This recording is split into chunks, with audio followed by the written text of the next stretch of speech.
So I want to talk right now about why Toronto's hike. I want to talk about, want to discuss right now Toronto's tax hikes and what are kind of coming down the pipe. Because you're probably sitting there, you're looking at your tax bill already saying, holy shoot, you're recognizing municipalities need to maintain a balanced budget. And then you're thinking, well, where's the money going to come from? Well, Mr. Tory's thinking the same thing, and they're considering what their options are. I'm going to discuss 3 options, I think, on the table, 2 of which have been considered. The first one is a higher taxes on high value homes. This will be applied to the municipal land transfer tax in Toronto. But as Toronto City Council readies to examine a range of revenue tools that could generate much needed municipal cash, Mayor John Tory insisted Tuesday that now was not the time to hike the land transfer tax on high value homes. Don't do it. The number they were looking at, by the way, was 2 million. Is that a high value in Toronto? Not so much anymore. I mean, the average is going to be 1.7 million. We're pretty much there in the next little while. But attaboy, John Tory out here fighting for the people. You know what has 4 legs and 1 arm? A pit bull in a children's playground. That's what John Tory is. In a scenario where a graduated hike was implemented on home values above 2 million, staff predicted the levy could generate $30 million in incremental revenue annually. What would they do? They'd use it on affordable housing. But a study published by C.D. Howe Institute Tuesday suggested, just this Tuesday, that the move could have negative consequences on the broader economy. Not to mention a lot of real estate boards, Trev, were talking about how it wasn't a good idea.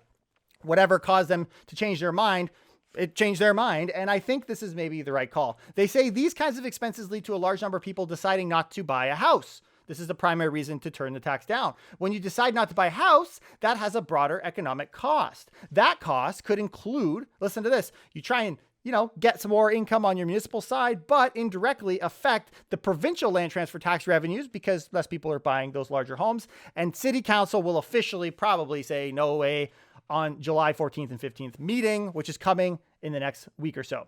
But it sounds like a no to me, which I think is a good thing. I don't think anyone's really supporting that, which brings me to option number 2, increasing those taxes on you. This one has had a different tune. This one is highly praised, highly accepted. In fact, I think I saw that it was unanimously voted on to go ahead. So very big deal for our city. Could be a very big deal, even as it relates to the number, the impact that it would have. We'll talk about that in a second. Mayor John Tory's executive committee, there it is, unanimously supported a city staff recommendation Tuesday to implement a 1% vacant home tax starting as soon as January 1st. There we go. We're talking less than 6 months away. The proposal will go to council for approval next week and then undergo public consultation. The vacant home tax mirrors the one that we saw in Vancouver, which was a big deal. It was rolled out in 2018 and it addressed the housing crisis and the low vacancy rates. They've actually since bumped it up to 3% because they found that the tax pushed 5,000 condo units onto the rental market in 2019 and reduce the number of empty homes by 25%, which sounds like a great idea until you recognize we don't have a number. We don't know how many vacant homes there are. I mean, they try their best. And so it leaves people asking, well, why 1%? Why not just do 3%? I mean, if we're going to hit them where it hurts, hit them good. Well, Toronto wants to follow Vancouver's lead by, quote, easing its way into the tax to give residents the opportunity to correct vacancies they're experiencing. That's the explanation that comes from the city's chief financial officer and treasurer. But I think easing into this is actually a good plan. The only difference between a seesaw and a catapult is an overweight friend. So why not do it at 1%? But how many vacant units are there? If we're going to track the success, I mean, I don't even know how Vancouver did it. We're just going to go with the stats they gave. But how do we even know how many vacant homes there are and what impact it's going to have on those vacant homes? Well, estimates of how much vacant housing is left in Toronto are imprecise. The city has yet to begin monitoring, but a recent report by staff suggests here's our range, 9,000 and 27,000 could be vacant. The estimate is based on low water consumption. So the water levels are lower, therefore it's probably vacant. But this estimate doesn't even include condos, not even including condos. Isn't that kind of like the main point? But in a now famous independent study, we joked about this, Jaco Joubert took it on himself. He used light detecting camera technology to investigate vacancy rates in apartment buildings, some of which were condos. And he found that an average of 5.6% of units were vacant. His research revealed the vacancy rate in some buildings as high as 13%. Thank you, Jaco. But the truth is, we don't even know. But even if we take that low number, the 9,000, the lowest estimate they've got, How many units are sitting vacant? That's enough housing, those 9,000, to provide a home for every person in Toronto's shelter population and encampment. With the waiting list for social housing eclipsing 81,000 and 11% of renters in arrears due to pandemic-related loss of income, far more needs to be done to address a relentless homelessness emergency. I think this isn't the full solution, but I think it's a great step in the right direction for our city. But something tells me that Toronto's homeless can't afford $1,600 a month rent, even if the units become available. So we will navigate that. We'll keep track and see what impact does that have on the overall rental market. Are they going to get squeezed out by immigrants? We will see. But I thought I was going to add, a third option, a potential tax hike that could take place. Maybe a bit of a suggestion, bit of a suggestion on how to not so much increase taxes, but solve the housing affordability crisis that we have today.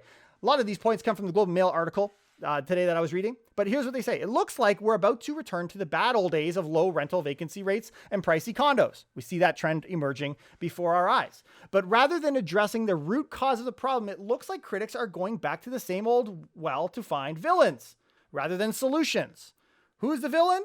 Investors. Now, are investors, should we tax investors? Should there be a platform where there's a lot of investors, and are they affecting the supply? I truly believe yes. As an investor, I think I somewhat, I don't know. I just feel like I'm not on either side of the fence. I just think, yes, I think there's some more can be done to protect housing for Canadians. But we're seeing articles like Core Development Group just came out, a real estate development firm who's now said they're going to invest a ton of money into detached homes. They're going to convert them into multifamily, duplexes, triplexes, and they're going to make a lot of money with their investors. But could this just be a symptom, right? We look at this and say, you know what? Tax those investors, too rich, tax them. But maybe that's not the problem. Maybe it's not who owns the property.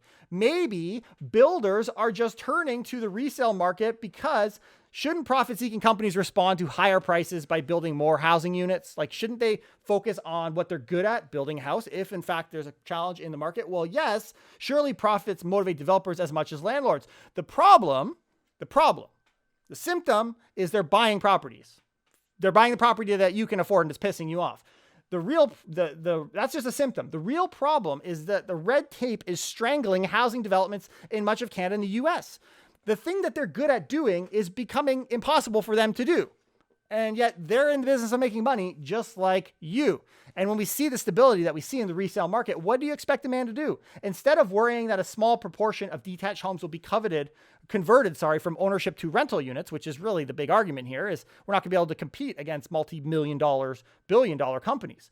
We should address, they say, the underlying factors that would motivate companies to invest in detached homes in the first place. Focus on the reason that they're changing their vision into this industry instead. Rather than chasing the villain, we should seek solutions. So the cool thing is it's an easy solution. We got to apply it, but government moves slow. But the solution is easy. Municipalities could improve and accelerate the permit process to allow more homes to be built more quickly. In 2017, the Fraser Institute was looking at homes and how long it took to secure a housing permit in Vancouver. It was 18 months. And we've seen condos that have been turned down because there's too many units. There's too many units. That's the reason for knocking down developments. Maybe we should care about whether or not there is enough homes and less about who owns them. If the ones that hold the egg beater would just stir things up a bit, we would be in a much better situation. But apparently it's too big a whisk.